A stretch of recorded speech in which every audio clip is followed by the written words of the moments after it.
Gênesis capítulo 21. E disse Sara: Deus me deu motivo de riso, e todo aquele que ouvir isso vai rir-se juntamente comigo. Versículo 6. Finalmente chegara o tempo determinado. Finalmente Abraão seguraria nos braços o tão almejado filho da promessa. Após longa espera e momentos de expectativa, aquele casal de idosos contemplou o milagre em forma de um recém-nascido. Quando o Senhor disse a Abraão que de Sara lhe daria um filho, ele se riu. Gênesis 17:17.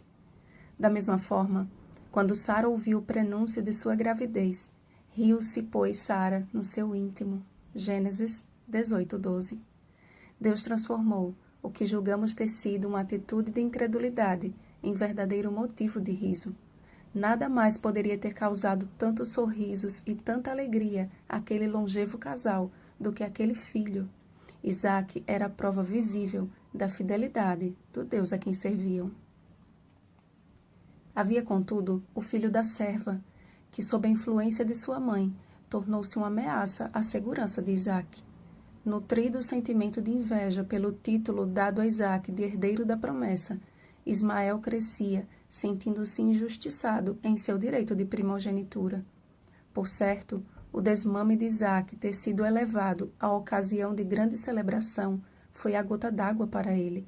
Em seus olhos, Sara pôde ver o ódio homicida de quem poderia cometer o mesmo erro de Caim. Não foi por capricho que ela disse a Abraão que mandasse embora Agar e seu filho, nem tampouco pelo orgulho da maternidade, mas foi temendo pela vida de Isaque.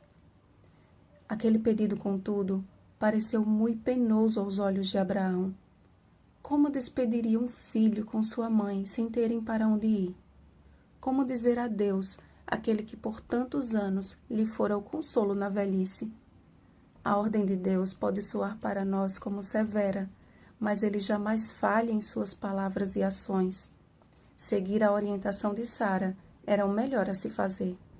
É certo que o patriarca teve que pagar o preço esmagador de mandar embora um filho, mas Ismael cresceria sempre vendo e ouvindo que de Isaque Deus suscitaria um povo escolhido, verdade esta que o seu coração não estava disposto a conviver e nem a aceitar. O Senhor proveu grande livramento para ambos os lados quando anuiu com a despedida de Agar e Ismael. Os olhos de Deus, contudo, repousavam sobre a criança gerada de Abraão e Agar. Quando ela saiu, andando errante pelo deserto, ele já estava lá para socorrê-la.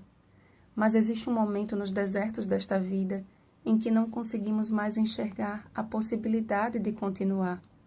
Agar só conseguia ver a sede do menino. Fixando os olhos no que achava não ter mais solução, levantou a voz e chorou. Notem que a Bíblia não diz que Deus ouviu o lamento de Agar, e sim a voz do menino. A voz de uma criança moveu o coração de Deus, enquanto sua mãe foi interrogada: "Que tens, Agar?" Ela sabia que por trás daquela pergunta havia a inquestionável verdade de que ela mesma provocara o seu próprio infortúnio. A inveja e a discórdia de Ismael não foram herança de nascimento, mas da influência direta de sua mãe, que construiu seu caráter, tijolo por tijolo, na ganância de possuir o que não lhe pertencia.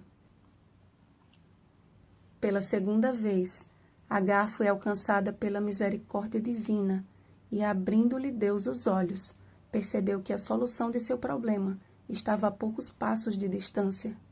E apesar da decisão precipitada de Abraão e Sara em gerar um filho da escrava, apesar da rebeldia de Agar ou de seu filho não ser o filho da promessa, Deus estava com o rapaz. Por esse tempo, o rei Abimeleque, reconhecendo que Abraão servia ao Deus Todo-Poderoso, fê-lo jurar que não mais usasse de mentiras para com ele e nem para com seus descendentes. Pelo que Abraão jurou e defendeu um direito que era seu sobre um poço de água. Percebam, amados, que este poço era o mesmo poço de água em que Agar foi dar de beber a seu filho no deserto de Berseba. Ou seja, Antes que Agar e Ismael chegassem àquele deserto, Deus já havia movido Abraão a ali cavar o poço que lhe salvaria a vida. E Abraão já havia plantado tamargueiras em Berseba, uma espécie de arbusto. E onde foi que Agar refugiou Ismael do calor do deserto? Colocou ela, o menino, debaixo de um dos arbustos. Deus já providenciou a solução para cada um de nossos problemas. Precisamos apenas pedir como uma criança e Ele abrirá os nossos olhos para enxergarmos as suas bênçãos. Vá até Jesus com a humildade e a dependência de uma criança e Ele lhe dará da água que jamais esgota. Aquele que tem sede, venha, e quem quiser, receba de graça a água da vida. Apocalipse 22:17. Bom dia, saciados pela água da vida. Rosana Garcia Barros.